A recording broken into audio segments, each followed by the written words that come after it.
إن الحمد لله نحمده ونستعينه ونستغفره ونعوذ بالله من شرور أنفسنا وسيئات أعمالنا من يهده الله فلا مضل له ومن يضلل فلا هادي له وأشهد أن لا إله إلا الله وحده لا شريك له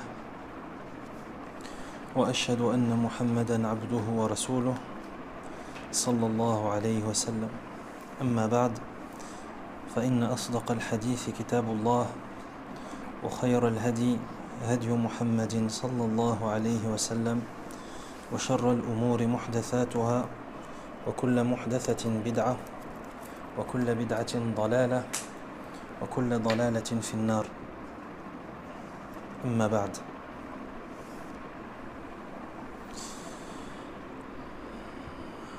فقد قيل أوحى الله تعالى إلى موسى يا موسى إن أول من مات من خلقي إبليس وذلك أنه عصاني وإنما أعد من عصاني من الأموات. On rapporte qu'Allah Azza wa Jal dit à Moussa, a révélé à Moussa le prophète alayhi salam, il lui dit: Moussa, la première de mes créatures qui est morte, c'est Iblis. وَذَلِكَ أَنَّهُ عَصَانِي. Et la raison à cela, c'est qu'il m'a désobéi. Et je considère celui qui me désobéit parmi les morts.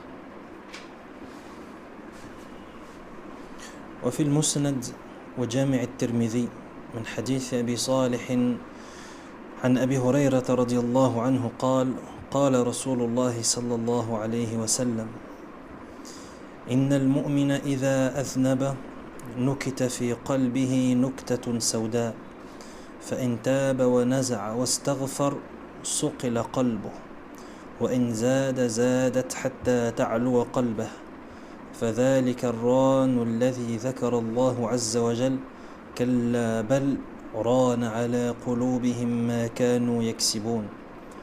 قال الترمذي هذا حديث صحيح والحديث حسنه الألباني رحمه الله.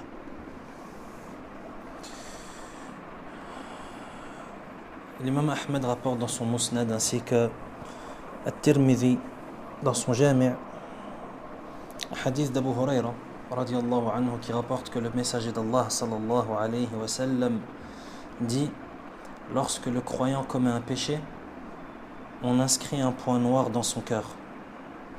Il y a un point noir qui vient s'inscrire dans son cœur.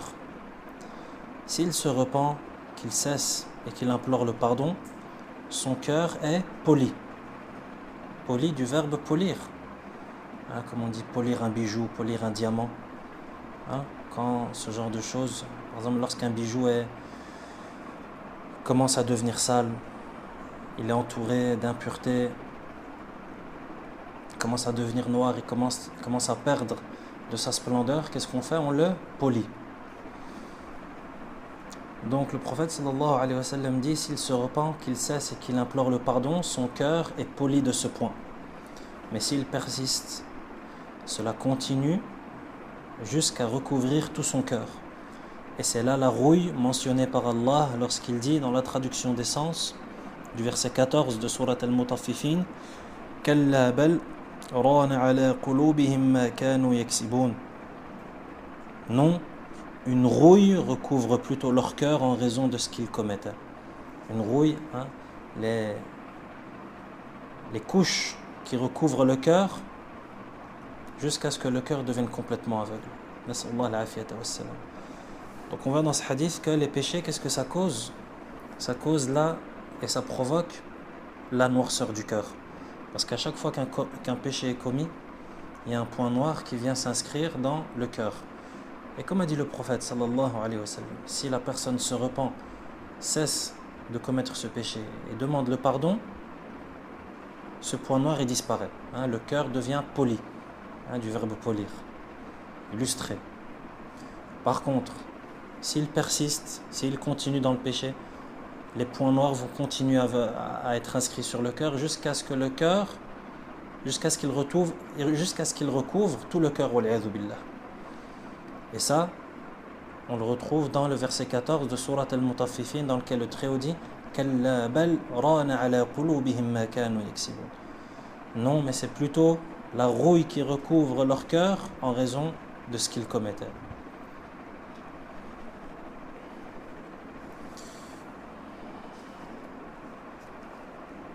Ici, une question se pose. Quelqu'un pourrait très bien venir et nous dire d'accord, et si le cœur il est recouvert de couches, si le cœur il est recouvert d'un emballage, d'une rouille, ou il est recouvert de noirceur, il est où le problème?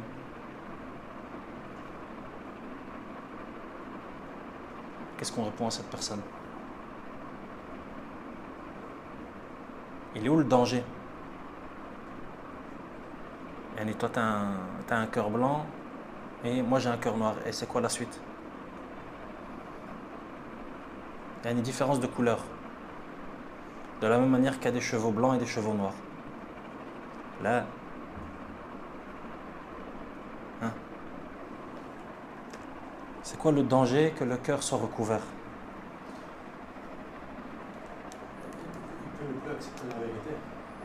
Le cœur, il devient aveugle. Il ne va pas accepter la réalité. À coup sûr.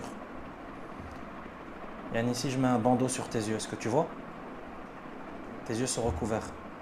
Si ton cœur est recouvert, tu vois la vérité? Tu la vois plus. Si je mets un bandeau sur tes yeux et que tu regardes le soleil, est-ce que tu le vois? Le soleil. Est-ce que tu le remarques? Là. Pourtant, c'est le soleil. Il y a quelqu'un qui est aveugle, par exemple. qu'Allah nous préserve de la cécité et guérisse nos frères musulmans de la cécité. Quelqu'un qui est éprouvé par la cécité, par le fait d'être aveugle. Si tu le mets et tu diriges son visage vers le soleil, est-ce qu'il voit? Pourquoi? Parce qu'il a perdu la vue. Allah Azza wa Jalla le guérisse, n'est-ce pas? Celui qui a perdu la vue du cœur, tu le mets en face de la vérité qui est claire comme le soleil en plein jour. Il la voit? Là, il la voit plus. C'est pour ça que tu remarques, toi-même, quand tu parles à certaines personnes, premièrement les kuffars, pourquoi est-ce que vous ne vous soumettez pas à Allah subhanahu wa ta'ala? Pourquoi vous n'acceptez pas le messager que votre Seigneur qui vous a créé vous a envoyé?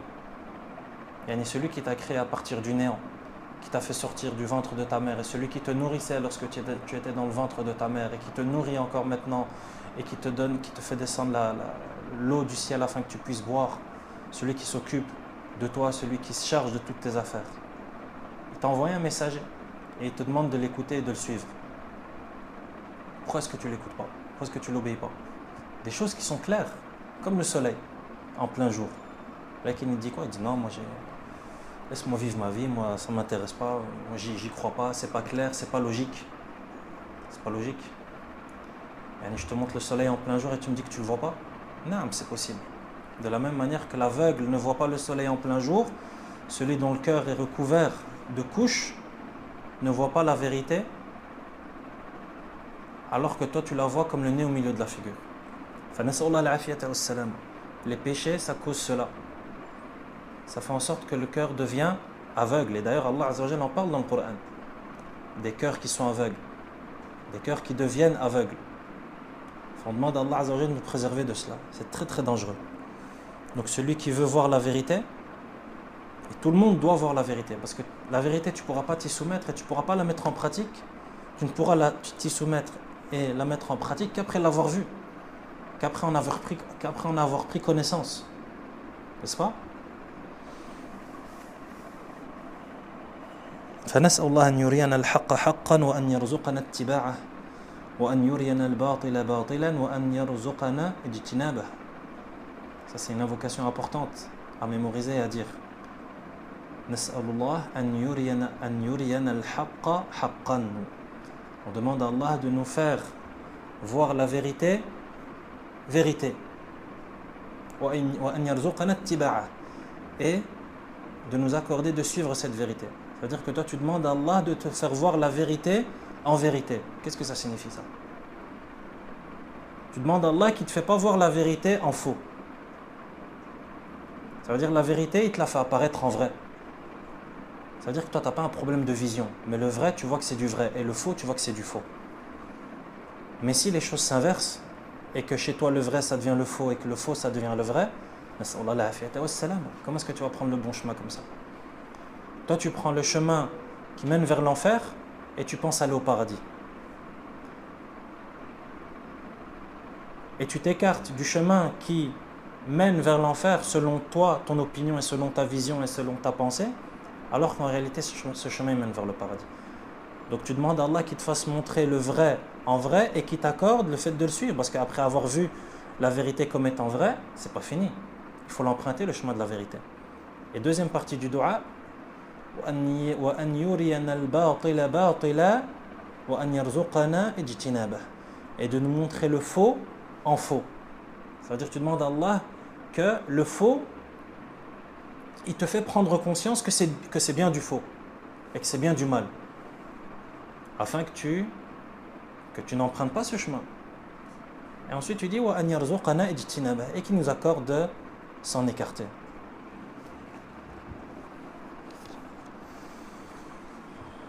وقال حذيفة إذا أذنب العبد نكت في قلبه نكتة سوداء حتى يصير قلبه كالشاة الربداء. Hudhayfa radiallahu anhu dit que lorsque le serviteur commet un péché, il y a un point noir qui vient s'inscrire dans son cœur, jusqu'à ce que ce cœur devienne comme ash-shatul rabda. Et ash-shatul rabda en arabe, c'est la brebis noire, le mouton noir. Vous avez sûrement déjà vu ça, des moutons de couleur noire et qui sont entachés de quelques taches de blanc ou de rouge.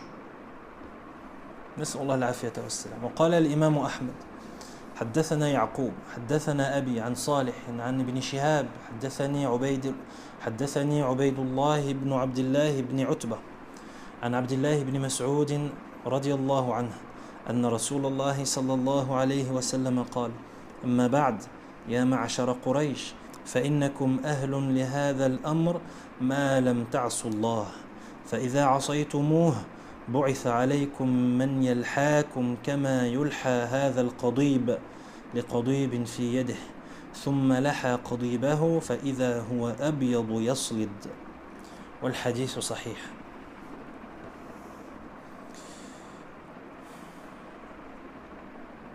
L'imam Ahmed rahimahullah rapporte et recueille un hadith d'Abdullah ibn Mas'ud radiallahu anhu qui dit que le messager d'Allah sallallahu alayhi wa sallam dit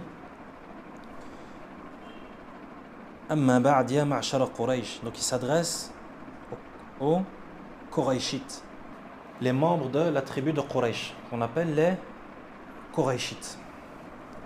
Aux membres de la tribu de Quraysh, vous êtes les plus dignes de cette chose tant que vous ne désobéissez pas à Allah. Qu'est-ce qui est voulu ici par la chose dans le hadith du prophète sallallahu alayhi wa sallam? C'est le califat. C'est le califat. Car, comme vous le savez, le prophète sallallahu alayhi wa sallam a dit dans des hadiths, et comme il le dit dans ce hadith qui est authentique, فَإِنَّكُمْ أَهْلٌ لِهَذَا الْأَمْرِ. Mais comme ça a été dit de manière explicite dans d'autres hadiths, c'est que le califat revient à la tribu de Quraysh. Donc c'est ça qui est voulu par la chose ici dans le hadith, c'est le calife, c'est-à-dire que les califes doivent être de la descendance de Quraysh. Le prophète sallallahu alayhi wa sallam dit c'est vous qui êtes le plus digne de cette chose tant que vous ne désobéissez pas à Allah. Et si vous désobéissez à Allah, il enverra vers vous des gens qui vous écorceront comme on écorce ce bâton. Et il avait dans sa main un bâton ou une branche, sallallahu alayhi wa sallam. Écorcer, qu'est-ce que ça signifie? Écorcer, c'est lorsque tu as un bâton ou bien une branche, tu le dépouilles de son écorce, tu enlèves son écorce. On a tous déjà fait ça quand tu as un bâton en main ou une branche.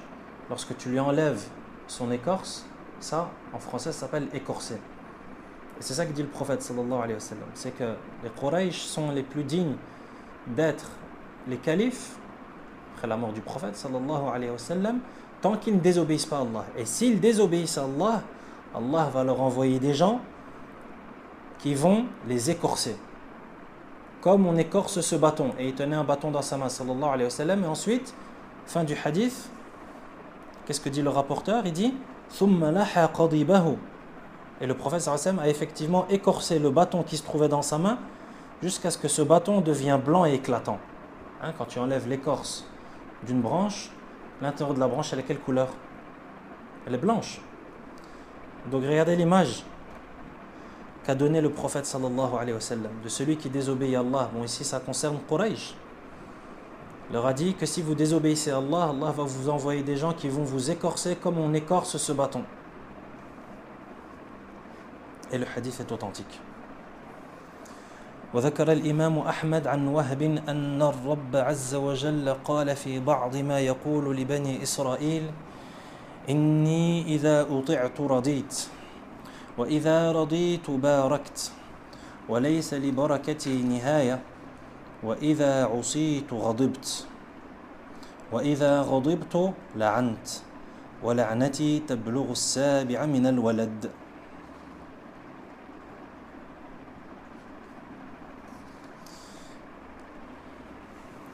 L'imam Ahmed rahimahullah rapporte de Wahb ibn Munabbih rahimahullah qui dit que et qui rapporte que le Seigneur Azza wa Jal dit aux enfants d'Israël, Banu Israël. Bien entendu, lorsque vous entendez des hadiths de tabi'in ou bien de sahaba radiyallahu anhum qui dit que Allah dit aux enfants d'Israël, ça c'est ce qu'on appelle en arabe al-Isra'iliyat. Hein, certains compagnons ou d'autres qui avaient des sciences et des connaissances par rapport à la science des gens du livre. C'est ce qu'on appelle en arabe al-Isra'iliyat, c'est-à-dire les informations qui viennent de Banu Israël. Bien entendu, les savants ont parlé, est-ce que c'est authentique, est-ce que c'est pas authentique. C'est un long sujet dans la religion, mais lorsque vous entendez ce genre de hadith, il faut savoir que ce sont des Isra'iliyat. Le Seigneur dit aux enfants d'Israël, si on m'obéit, je suis satisfait. Et si je suis satisfait, je bénis. Ça veut dire je fais descendre mes bénédictions, mes barakats. Et ma bénédiction est sans fin. Et si on me désobéit, je me courrouce. Et je me mets en colère. Et si je me mets en colère, je maudis. Et ma malédiction parvient jusqu'au 7e enfant. Nas'allahu al-afiyata was-salam.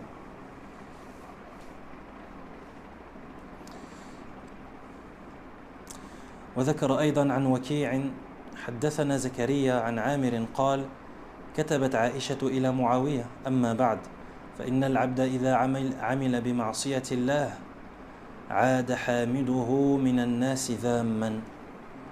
Amir, comme cela est également rapporté par l'imam Ahmed, rapporte de Aïcha radiallahu anha qui écrit à Muawiyah et qui lui dit, lorsque le serviteur désobéit à Allah, celui qui le complimentait et faisait ses éloges devient quelqu'un qui le blâme et le critique. Regarde la compréhension encore une fois de ces gens. Et regarde comment est-ce que ces gens faisaient le lien entre les textes du Coran et de la Sunna et leur quotidien. Lorsque la personne désobéit à Allah, Aïcha radiallahu anha, elle dit quoi? Elle dit lorsque quelqu'un désobéit à Allah, celui qui auparavant le complimentait, lui disait t'es quelqu'un de bien, t'es quelqu'un de généreux, t'es quelqu'un d'hospitalier, t'es une bonne compagnie, qu'est-ce qui se passe? Il devient quelqu'un qui le critique et qui le blâme. Enfin, toi aussi pose-toi la question, si du jour au lendemain tu vois quelqu'un qui avant te faisait des compliments et faisait tes éloges et, comme on dit en français, te jetait des fleurs, du jour au lendemain il t'insulte, il te critique, il te dit des mauvaises paroles, pose-toi la question, qu'est-ce qui a causé cela? Qu'est-ce qui a causé cela?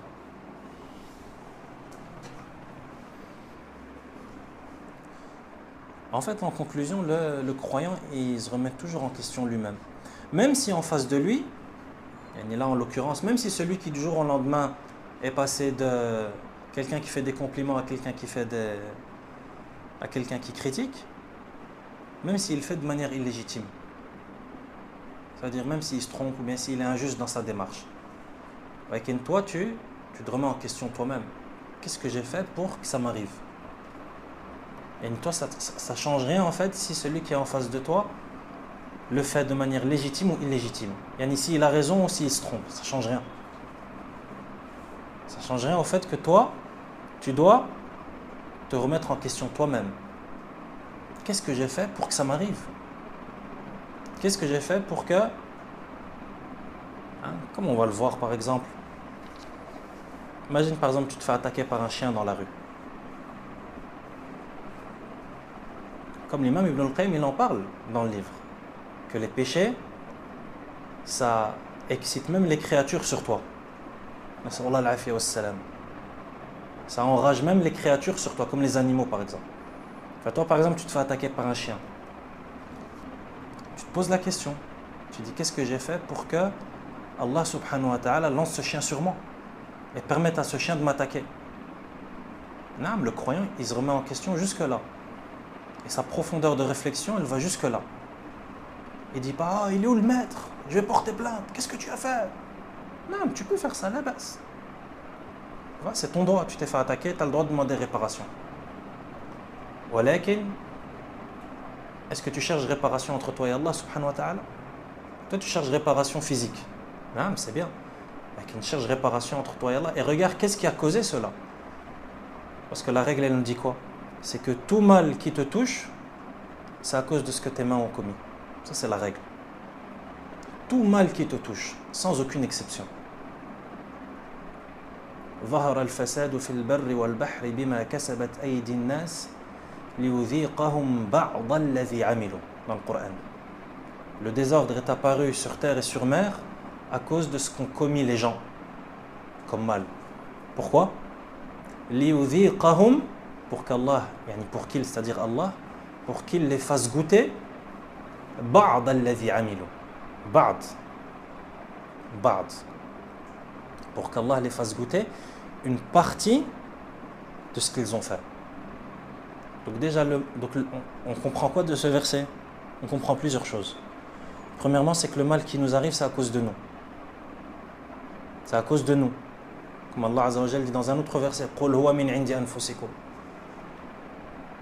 Ça provient plutôt de vos personnes, c'est-à-dire le malheur. Donc la première chose qu'on comprend et qu'on tire de ce verset, c'est que tout mal qui nous arrive provient de nous-mêmes. C'est nous qui sommes la cause. C'est nous qui sommes la cause du mal qui nous arrive. Et deuxième chose qu'on apprend du verset, et ça c'est encore plus effrayant, c'est que aslan, ce mal qui nous arrive, non seulement c'est de notre faute, mais en plus de ça, c'est pas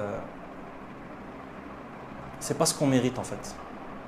En fait, on mérite beaucoup plus que ça et beaucoup pire que ça. Parce qu'Allah Azza wa Jalla dit, Allah il dit dans le Coran, dans le verset, لِيُذِيقَهُمْ بَعْضَ الَّذِي عَمِلُوا, pour leur faire goûter une partie de ce qu'ils ont commis. Donc ce mal qui nous arrive, c'est une partie, c'est à cause d'une partie du mal qu'on a fait. Mais si Allah Azza wa Jalla devait nous faire goûter tout le mal qu'on a fait, il n'y aurait plus personne sur terre, comme Allah dit dans le Coran. Que si Allah devait châtier les gens pour ce qu'ils faisaient, c'est-à-dire de manière juste, il n'y aurait plus personne sur terre.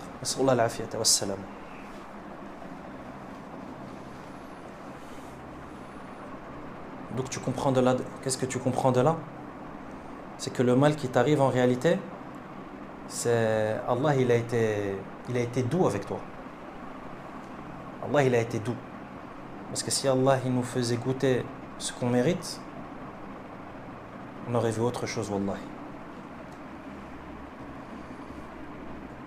Voilà pourquoi d'ailleurs, une des pires invocations, lorsque les salafs avant voulaient l'anéantissement de quelqu'un, qu'est-ce qu'ils disaient? Il y a une des pires invocations qui peut être faite contre quelqu'un, c'est quoi? C'est d'invoquer contre lui le fait qu'Allah le traite avec justice. Ça veut dire qu'il lui donne ce qu'il mérite.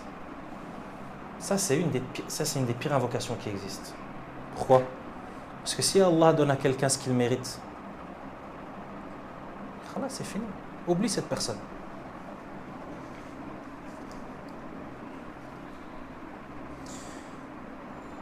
On demande à Allah Azza wa Jal qu'il nous traite avec grâce et qu'il ne nous traite pas avec justice. Allahumma amilna bi fadlik wa la tu'amilna bi adlik. Ya arhamar rahimin. وذكر أبو نعيم عن سالم بن أبي الجعد عن أبي الدرداء قال ليحذر امرؤ أن تلعنه قلوب المؤمنين من حيث لا يشعر ثم قال أتدري مما هذا؟ قلت لا قال إن العبد يخلو بمعاصي الله فيلقي الله بغضه في قلوب المؤمنين من حيث لا يشعر.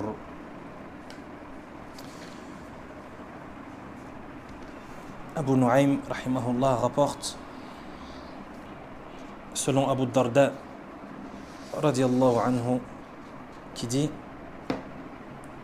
ليحذر امرؤ أن تلعنه قلوب المؤمنين من حيث لا يشعر. Il dit que l'individu prenne garde à être maudit par le cœur des croyants, d'où il ne s'y attend pas. Que l'individu prenne garde à ce qu'il soit maudit par le cœur des croyants, d'où il ne s'y attend pas. Abu Darda, il dit, savez-vous pourquoi cela? Et on lui répond non. Il répond, إن العبد يخلو بمعاصي الله فيلقي الله بغضه في قلوب المؤمنين من حيث لا يشعر. Il dit, c'est lorsque le serviteur s'isole et désobéit à Allah et qu'Allah Azza wa Jal lance dans le cœur des croyants son aversion et sa haine pour lui. Min haythu la yash'ur, de là où il s'y attend pas. Nas'Allah al-afiya was-salam. Donc regarde, le fait de désobéir à Allah en privé, le fait de désobéir à Allah en cachette, yakhlu bi ma'asillah, ça veut dire il s'isole et il désobéit à Allah. Ça veut dire lorsqu'il est devant les gens, c'est un compagnon. Mais lorsqu'il est en cachette, lorsqu'il est tout seul, ça devient le diable. Nas'Allah al-afiya. Donc celui qui fait des péchés en cachette, Abu Darda radiyallahu anhu, il dit qu'Allah Azza wa Jal, il lance dans le cœur des gens son aversion et sa haine pour lui, dans le cœur des croyants. Et ça reflète parfaitement le hadith du prophète sallallahu alayhi wa sallam, qui dit que lorsqu'Allah aime quelqu'un, quel est celui qu'Allah aime? Celui qui lui obéit, celui qui le craint, celui qui suit, celui qui se conforme à ses ordres et qui ne commet pas ses interdits. C'est lui qu'Allah aime. Dans lequel le prophète sallam dit que lorsqu'Allah aime quelqu'un, il dit à Jibril, Ya Jibril, j'aime un tel, donc aime-le à ton tour. Et ensuite Jibril crie et dit aux habitants du ciel, ô vous les habitants du ciel, qui sont les habitants du ciel? Les anges. Il dit aux anges, ô les habitants du ciel, Allah aime Fulan, donc aimez-le. Et c'est ainsi que cette personne, elle devient quelqu'un d'aimé sur terre. Yuj'al lahu al-qaboul fil ard. Yani c'est quelqu'un que les gens aiment, c'est quelqu'un que les gens acceptent. Hein, tu remarques ça. Il y a des gens que ils sont aimés comme ça, on va dire de manière naturelle, sans cause visible, sans que tu vois de cause apparente. Même toi tu le remarques. Il y a certaines personnes que tu as rencontrées dans ta vie, tu les as aimées comme ça, alors qu'il ne t'a rien fait. Yani, il t'a rien offert, il t'a pas offert un voyage, ou bien il t'a pas offert des cadeaux, ou bien vous connaissez pas depuis. Vous connaissez pas, mais cette personne tu l'aimes. C'est exactement ce hadith. Lorsqu'Allah aime quelqu'un, la conséquence c'est quoi? C'est que les croyants vont l'aimer. Et le contraire aussi. L'autre partie du hadith. Lorsqu'Allah déteste quelqu'un, il le dit à Jibril. Et il dit à Jibril de détester cette personne aussi. Et ensuite Jibril le dit aux habitants du ciel. Hein? Et c'est comme ça que cette personne, elle devient quelqu'un de détesté sur terre. Ça aussi, tu as déjà remarqué dans ta vie. Des gens, tu leur as jamais parlé Il n'y a aucun lien entre toi et lui, mais les cœurs se repoussent. Les cœurs se repoussent et les gens n'aiment pas cette personne. La majorité des gens n'aiment pas cette personne.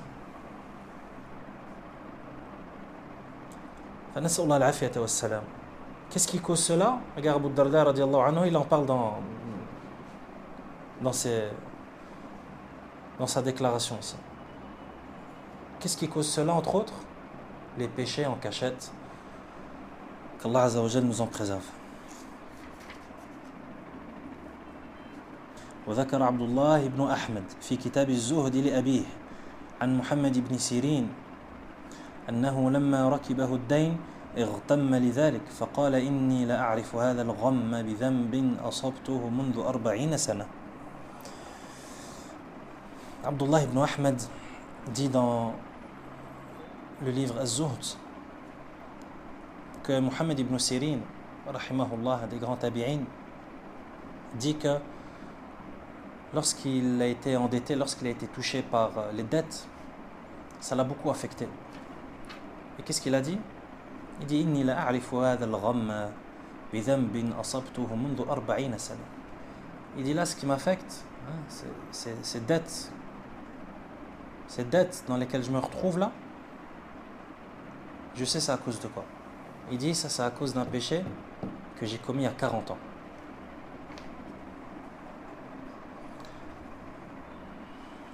Est-ce que nous on réfléchit comme ça quand on est pris par les dettes? Allah musta'an. Bien sûr, lorsque tu lis des textes comme ça, tu comprends aussi pourquoi est-ce que ces gens, c'est l'élite de la communauté. Donc non seulement regarde la façon dont il réfléchit, parce que c'est la réalité, tout mal qui nous touche c'est à cause de nos péchés, mais regarde aussi un péché qu'il a commis à 40 ans, il est encore dans sa tête. Il y a 40 ans. Un péché qu'il a commis à 40 ans, il est toujours là dans sa tête. Et il est sur ses gardes. Non, c'est comme ça qu'est le croyant. Comme c'est venu dans des textes, que le croyant il voit ses péchés comme une montagne qui va s'écrouler sur lui. L'hypocrite, pour lui ses péchés c'est quoi? C'est comme une mouche qui vient le déranger là sur son nez et il fait juste avec sa main comme ça. C'est quelque chose de vite fait. Mes péchés là là-bas c'est pas grave. C'est comme une mouche. Un coup de main et c'est parti. Le croyant non. Le croyant il voit ses péchés comme des montagnes. Regarde Muhammad ibn Sirin, il y a 40 ans, il se rappelle d'un péché il y a 40 ans.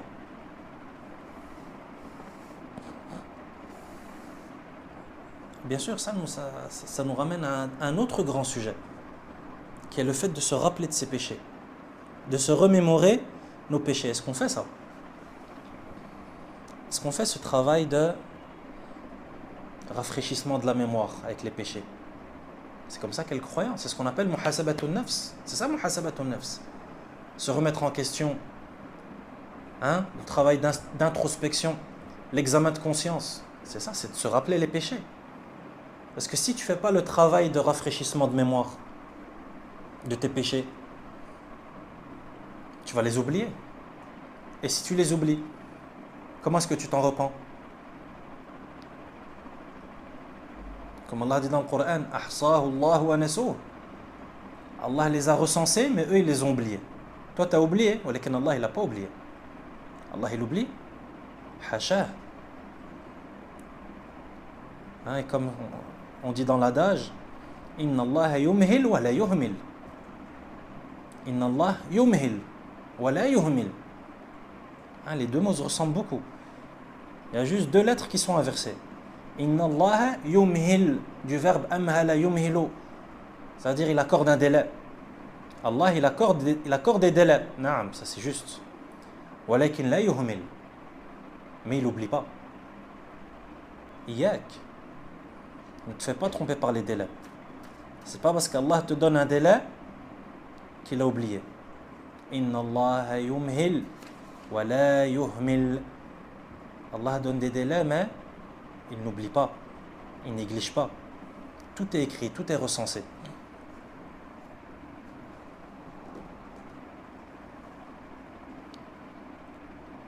Et c'est de ça que parle l'imam Ibn al-Qayyim juste après. Il dit وَهَا هُنَا نُكْتَةٌ دَقِيقَةٌ يغلظ فيها الناس في أمر الذنب وهي أنهم لا يرون تأثيره في الحال وقد يتأخر تأثيره فينسى ويظن العبد أنه لا يغبر بعد ذلك وأن الأمر كما قال القائل إذا لم يغبر حائط في وقوعه فليس له بعد الوقوع غبار. الإمام ابن القيم رحمه الله يدي وهنا نكتة دقيقة يغلط فيها الناس في أمر الذنب. Il dit ici il y a un point qui est daqiq, c'est-à-dire qui est subtil, qui est fin. Il dit يغلط فيه الناس في أمر الذنب. Un point par rapport auquel beaucoup de gens se trompent par rapport au péché. Et beaucoup de gens sont trompés par rapport à cela. Il dit وهي أنهم لا يرون تأثيره في الحال.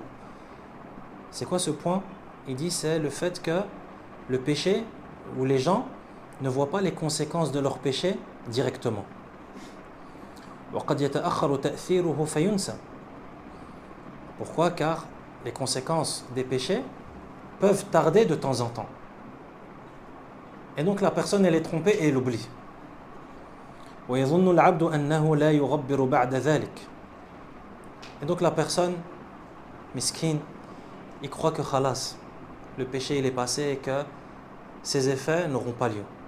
وأن الأمر كما قال القائل إذا لم يغبر حائط في وقوعه فليس له بعد الوقوع غبار. Et la personne croit que c'est comme disait le poète dans son vers de poésie, il disait quoi? إذا لم يغبر حائط في وقوعه, lorsque le mur tombe et qu'il ne soulève pas la poussière, فليس له بعد الوقوع غبار. Après être tombé, il ne va pas soulever la poussière. N'est-ce pas? Un mur, lorsqu'il tombe et qu'il ne soulève pas de la poussière au moment du choc, après que le mur soit tombé et qu'il soit par terre, est-ce que la poussière va se lever? Non, la poussière, elle est soulevée au moment du choc. Eh ben, le miskin, il croit que c'est comme ça aussi. Il croit que, khalas, tu as fait le péché, tu ne vois pas les conséquences, khalas, c'est fini. Alors on est passé entre les mailles du filet, vas-y viens on passe à autre chose. C'est pas comme ça. Les conséquences des péchés, quelquefois elles peuvent tarder des années, voire des dizaines d'années. Tu viens de lire ce qu'a dit Mohammed ibn Sirin. 40 ans. 40 ans, il a vu l'effet d'un péché. Ensuite Ibn al-Qayyim rahimahullah, il continue, il dit wa subhanallah kam ahlakat hadhihi al-baliyatu min al-khalq وكم أزالت من نعمة وكم جلبت من نقمة. Il dit subhanallah, qu'est-ce que ce fléau a anéanti beaucoup de gens. De quel fléau il parle? Du fait d'être trompé par le retard des effets des péchés. وكم أزالت من نعمة, et combien est-ce que ça a enlevé de bienfaits. وكم جلبت من نقمة, et combien est-ce que ça a attiré de malheur. Et il continue, il dit وَمَا أَكْثَرَ الْمُغْتَرِّينَ بِهَا مِنَ الْعُلَمَاءِ. Regarde ce qu'il dit, rahimahullah. وَمَا أَكْثَرَ الْمُغْتَرِّينَ بِهَا مِنَ الْعُلَمَاءِ. Et nombreux sont les gens qui sont trompés par cela, même parmi les savants. Yas'alullah al-afiyya. Même les savants peuvent être trompés par cela. Par quoi? Par le fait que le péché, ses conséquences et ses effets néfastes, ils peuvent être retardés, peuvent être agencés. Ça peut être des effets à long terme. Fadlan anil juhal. Il dit alors, que dire alors des ignorants? Si même les savants sont touchés par ce fléau. ولم يعلم المغتر أن الذنب ينقض ولو بعد حين كما ينقض السم. Il dit, cette personne qui est trompée, cette pauvre personne, elle ne sait pas que le péché, il tue. Même si ça doit être fait et ça doit se passer après une longue période. De la même manière que le poison. Même dans les poisons, tu retrouves cela. C'est-à-dire que tu as des poisons qui tuent direct et tu as des poisons qui mettent du temps à agir. Ça, des heures, des jours, etc. Les péchés, c'est pareil. Et tout est en fonction de la sagesse d'Allah. C'est Allah qui décide. Et c'est Allah, en fonction de sa sagesse, c'est lui qui voit ce qu'il fait. Subhanahu wa ta'ala. Walakin toi, en tant que croyant, ne sois pas trompé. Tu as fait un péché, empresse-toi de demander pardon à Allah et de te repentir. Et ne sois pas trompé par le fait qu'après le péché, tout va bien. Parce que ça aussi, c'est un autre grand problème. C'est un autre très très très grand problème dont va parler l'imam Ibn al-Qayyim dans le livre également. C'est quoi? C'est le problème de l'insensibilité au châtiment. Ça c'est le pire châtiment. C'est que toi, aslan, tu es châtié et tu es puni, tu es sanctionné, mais tu t'en rends même pas compte. On imagine? Toi, tu es sanctionné. Allah, il est en train de te châtier à cause de tes péchés. Mais toi, tu penses que tout va bien. Et tu penses que tu es un wali. Tu es un bien-aimé d'Allah subhanahu wa ta'ala. Hein, comme cela est rapporté par Ibn al-Jawzi, rahimahullah, qui disait que quelqu'un un jour a dit à Allah, Ya Allah, tous les péchés que j'ai faits et tu ne m'as pas sanctionné. Allah lui répond et lui dit, et toutes les fois où je t'ai châtié et tu ne l'as même pas ressenti.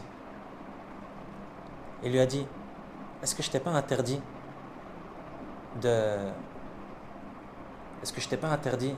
la prière nocturne? Est-ce que je t'ai pas interdit le fait de me demander des choses? Ça, c'est pas le pire des châtiments. Et est-ce que je t'ai pas interdit la douceur de la prière nocturne? Est-ce que je t'ai pas interdit la saveur du fait de me demander à voix basse? Ça, c'est pas un des pires châtiments? Et toi, tu t'en as même pas rendu compte.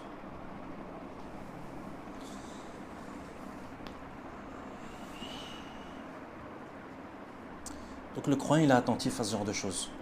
Et il ne se fait pas tromper par ses péchés.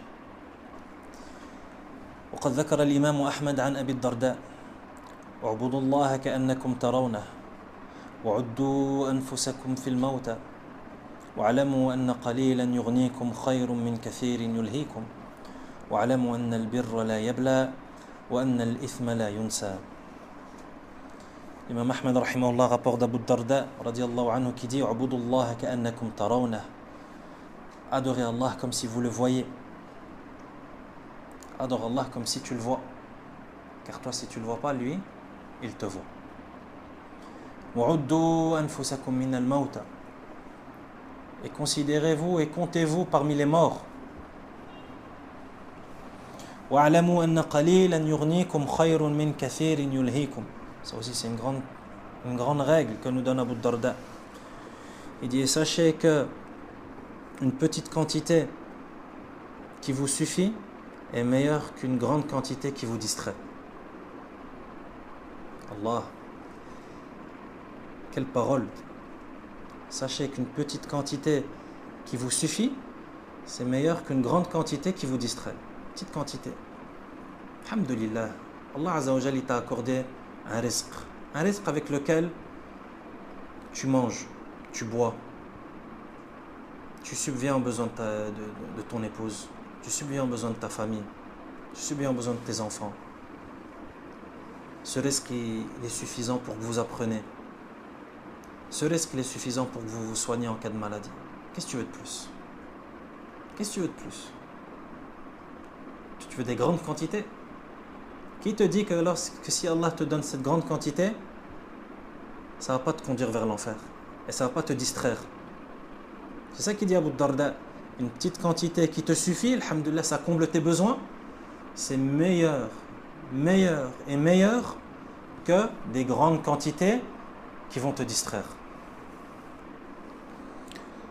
Ensuite il dit wa'alamu anna al-birra la yabla. Et sachez que le bir, la bonté, ça ne s'use pas. Et que le péché ne s'oublie pas.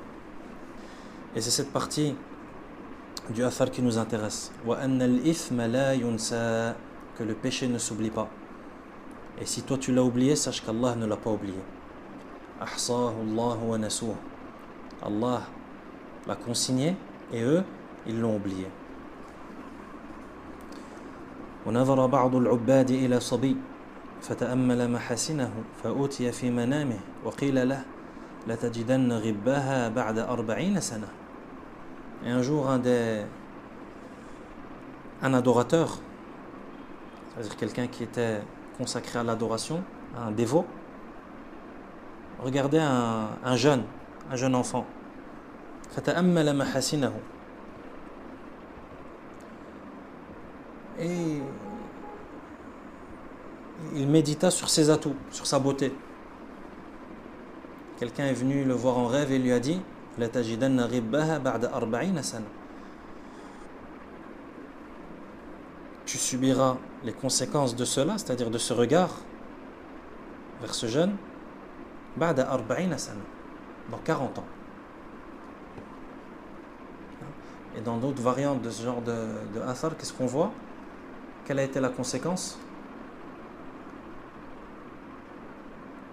Celui qui avait regardé le petit et que son cheikh est venu aller, il lui a dit tu en subiras les conséquences, même si ça doit prendre du temps.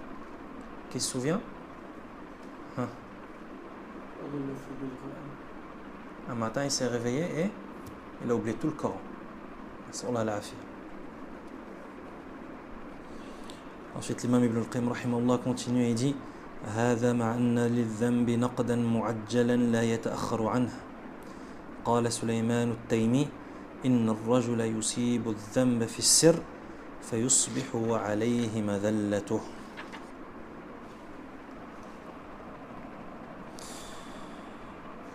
Ibn al-Qayyim rahimahullah dit, donc après avoir parlé des conséquences à long terme des péchés, les effets néfastes qui ont lieu à long terme, il dit, et malgré cela, il y a des conséquences des péchés qui ont lieu à court terme et qui, elles, ne tardent pas. Il cite la parole de Sulayman al-Taymi qui dit Inna ar-rajula la yusibu adh-dhanba fi as-sirr fayusbihu alayhi madallatuh. Il dit l'homme accomplit le péché en cachette et il se réveille au matin wa alayhi madallatuh, et il porte l'humiliation.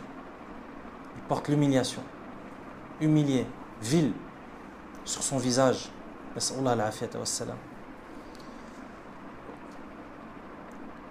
Comme si tu voyais le péché dans son visage. وقال يحيى بن معاذ الرازي عجبت من ذي عقل يقول في دعائه اللهم لا تشمت بي الأعداء ثم هو يشمت بنفسه كل عدو له قيل وكيف ذلك قال يعصي الله فيشمت به في القيامة كل عدو. Yahya ibn Mu'adh dit عجبت من ذي عقل يقول في دعائه. Je suis étonné de quelqu'un qui prétend être quelqu'un de sensé, qui a du bon sens, quelqu'un qui a son aql, et qui dit dans son invocation Allahumma la tushmit biya al-a'da. Oh Allah, fais que les ennemis ne se réjouissent pas de mon malheur. Ce qu'on appelle en arabe al-shamata. Al-shamata, c'est le fait que ton ennemi se réjouisse de ton malheur. Personne n'aime cela. Quand il t'arrive quelque chose de mal, qu'est-ce que tu fais? Tu fais tout pour que tes ennemis ne sont pas au courant. Ça? Pourquoi? Parce que lorsque ton ennemi il sait qu'il t'arrive un malheur, qu'est-ce qu'il fait? Il se réjouit. C'est ça qu'on appelle en arabe al-shamata.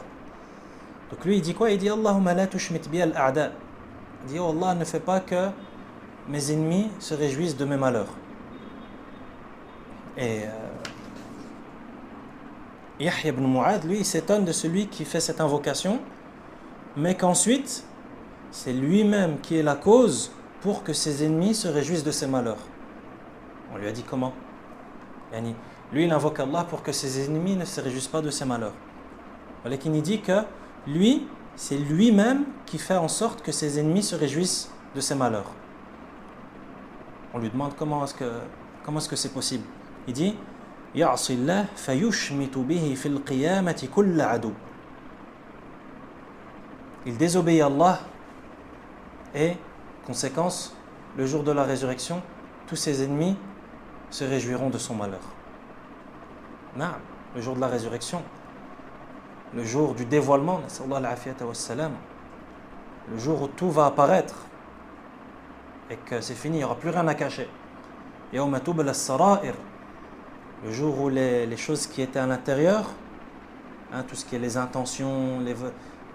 intentions cachées, etc., tout ça, le jour de la résurrection, ça va devenir apparent. نسأل الله سبحانه وتعالى أن يثبتنا وأن يحيينا على الإسلام وأن يميتنا على الإيمان وأن يحشرنا في زمرة من جاء بالإسلام صلى الله عليه وسلم. ونسأله سبحانه وتعالى أن يوفقنا في هذه الأيام المباركة للعلم النافع والعمل الصالح، كما نسأله سبحانه وتعالى أن يعاملنا بفضله وألا يعاملنا بعدله. وصلى الله وسلم على نبينا محمد وعلى آله وأصحابه أجمعين.